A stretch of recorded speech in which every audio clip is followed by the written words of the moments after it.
Hi, I'm Kathy, growing over here in Glory's garden. Welcome. Hi guys, I'm back out here in the garden again. Today I want to show you some things that I'm going to be using to protect my plants. A video that's going to be posted today before this one.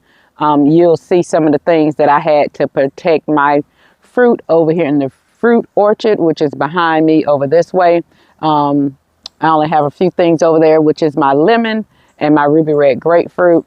But that video showed you how I protected my garden from the first freeze that we had. We did get temperatures low in the low 30s, feel like temp 20s.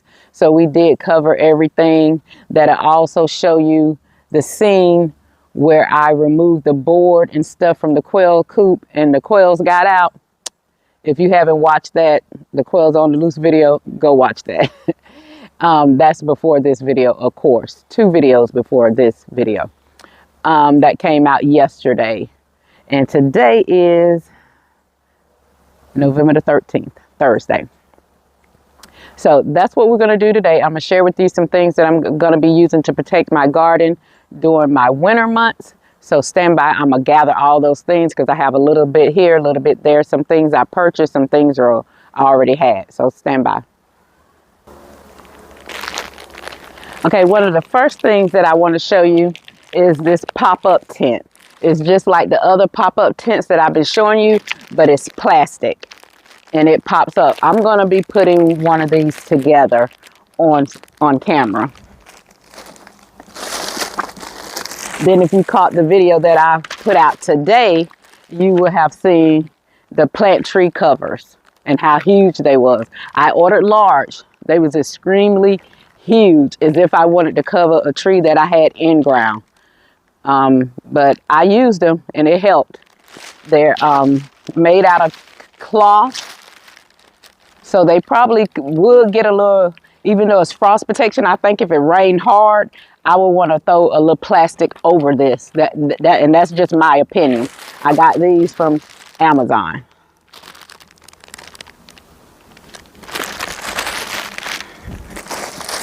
That's just my opinion on those. And these are some plastic tree covers. Here, I'm going to take the picture out so you can get a better viewing of it. These are some plastic tree covers. Now, I probably will have a sheet over mine than the plastic, but I have just covered with a thin plastic tablecloth, like those little birthday tablecloths that you get from the Dollar Tree for $1.25. I have covered with those just last year. When it got cool temps, I came out, wrapped that around real quick, and pinned it together. You can use the clothespins. I use the clothespins and I use clips. Now let me see, I'm not sure how many. I think this is just one big, huge, it seemed like this was just one big, huge thing. I hate to take it out because I'm not ready to use it now, but I think this is just one. Yeah, this, the way it's folded, I think it's just one. I don't want to take it out this bag because I know once I unravel this, I'm never going to be able to fold it up. You ever unpack stuff and then you catch the devil trying to get it back in the container that it came in? That's me. I'm never successful with it, so I'm not going to take that out. But it's just showing like it covers the top part of the tree. But it seems really big. So, and it has a drawstring on it from what I'm showing here. And you can always tack it down. I do have some of these pins. I like using these little clips. So I did purchase some more of those from Amazon. And that's good for holding the netting down when you're trying to keep that white moth butterfly and stuff off of your plants. These are good for that. You could use clothespins or whatever you, some people have the real big ones that almost look like the things that you use to charge your battery in the car. I have seen those really, real durable. But this is the biggest thing that I have. And then the other thing that I use is just regular clothespins. The little wooden ones, you can get them right out the Dollar Tree in a laundry area. So that's what I'm going to be doing today. And I want to put one of these together. Just so I'll know. I want to go ahead on. I started buying stuff during the summertime.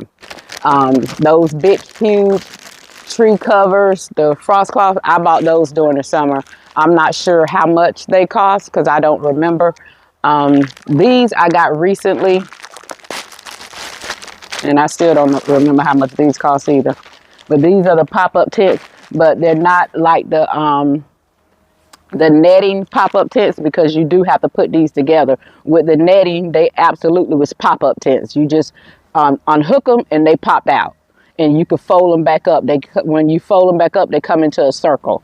This I don't think is like that because it has the little sticks to it. So we're gonna try putting these together. It must be easy peasy because I don't see any directions in here. I'm okay with putting stuff together. Oh, it's 2 in a pack. I forgot about that. It's 2 in a pack. So these are just for little small plants because I have some little potted plants with my cabbage and my collard greens and stuff like that. I want them to get some cold, but I don't want the cold to freeze them. So I bought these, and they pop up over it. So unless you're Kaylani, what's that, baby? What do you see? You see a little cat? No, I saw your quail behind the boosting. You saw my quail bird? Yeah. Are you sure it was a quail bird? Yeah, I was chasing it, but it get away. Yeah, I don't want you to chase him. I want you to tell me. Y'all, hold on. Let's go see. Kaylani was right. It's 2 quails walking around in the yard. I set up a little trap. But it's also a cat in the yard. We don't have cats, but they do come through here. I seen the cat prowling along the fence line because they were out of the fence. But I chased him off. But when I saw that cat, I was like, yeah, he after the birds. He know the birds are out. But I kind of set up a trap with some little larvae worms and some water because it's been all night. There's no water around here for them to get. So I know they gotta be thirsty, and they have been just walking around the coop. I know they want to get in, but the other birds are out. They're flapping around because of that. So I can't just open the door hoping that they will walk in.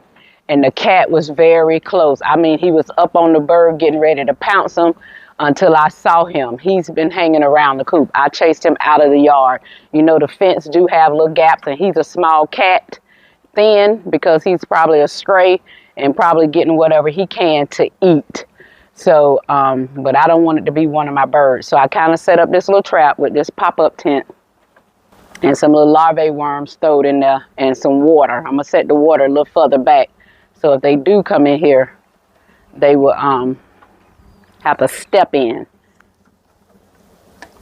So I'm gonna set the water a little further back in, so if they do come, they will have to step in. I know they probably not too much as hungry because when they were out yesterday, they really wasn't flying off. They was just pecking at the ground, which is their natural instinct to be pecking. But I know they're hearing the call of the other birds. These quails is turning into a whole ordeal. So, but that is 2 more. It's 1 male and it's 1 female. You could tell the difference by the color of the head. The head of the male is a wider white stripe. The female, her head and her stripes are tan. So I know it's 1 male and 1 female. And if you could look, you probably could see her right here.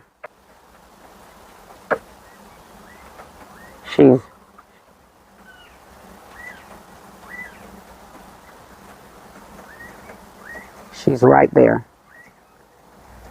And I just want to get them in. Camera.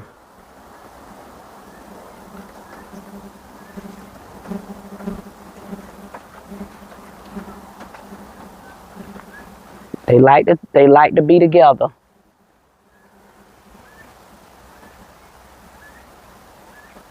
I don't want to chase them out the gate. Because they get out that gate. That cat is out that gate. Okay, guys, it has literally been all day. Been a few hours we've been out here chasing birds to no avail. But we have gotten these tents together.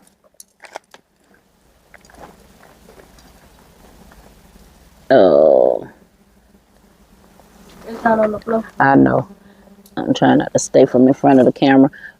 I'm down here picking up the little sticks, y'all. Hold on.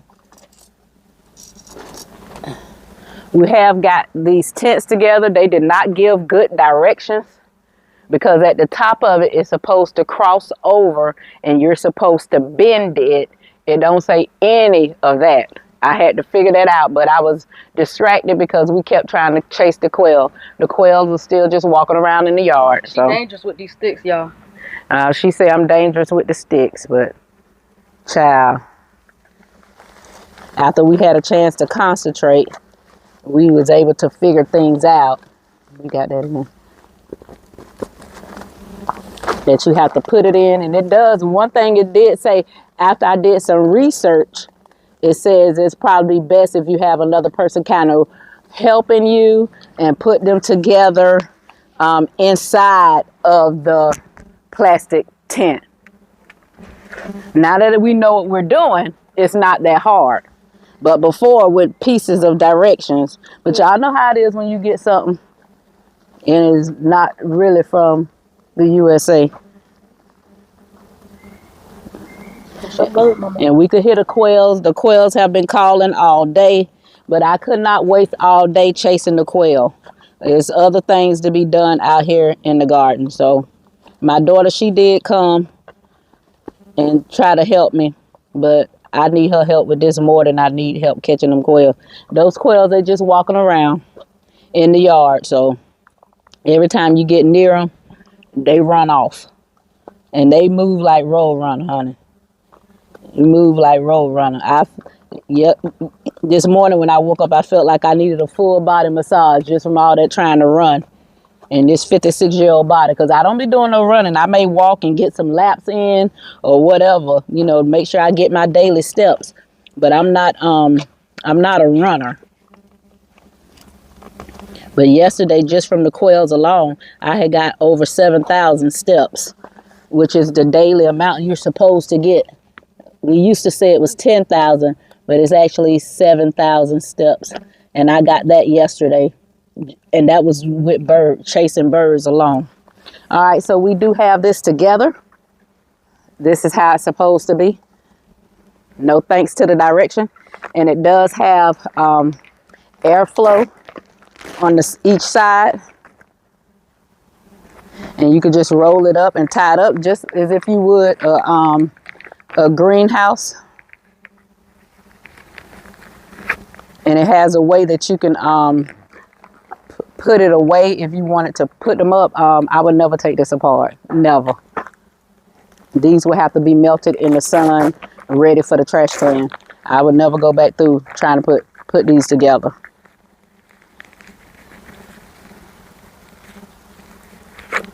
Y'all, this still has been an exciting day fooling with these quail. But I couldn't let them take up my whole day because dark comes quickly here now. So that's one, and I'm going to show you what it looks like over a plant, because I do have it over here on one of my plants.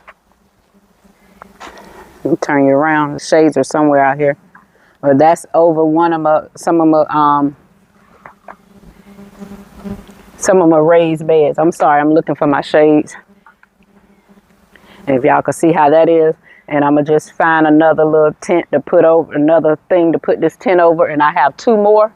I'm going to get all 4 of them together because each pack had 2. Each pack has 2. My daughter, she's not going to give up on those birds, y'all. She'll probably be done captured them.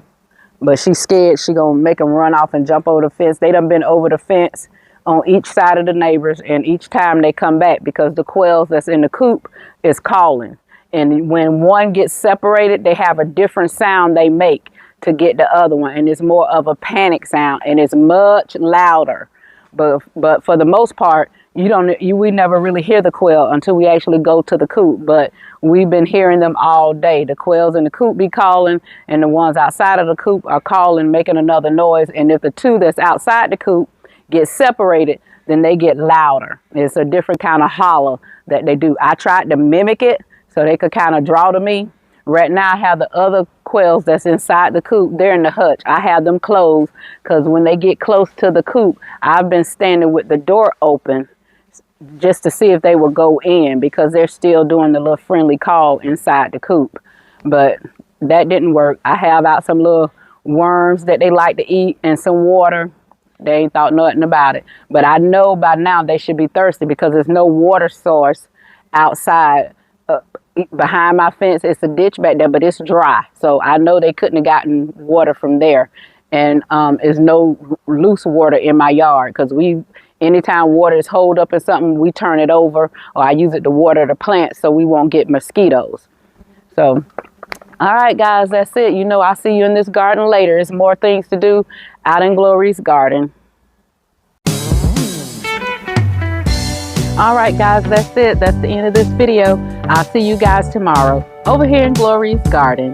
Bye-bye now.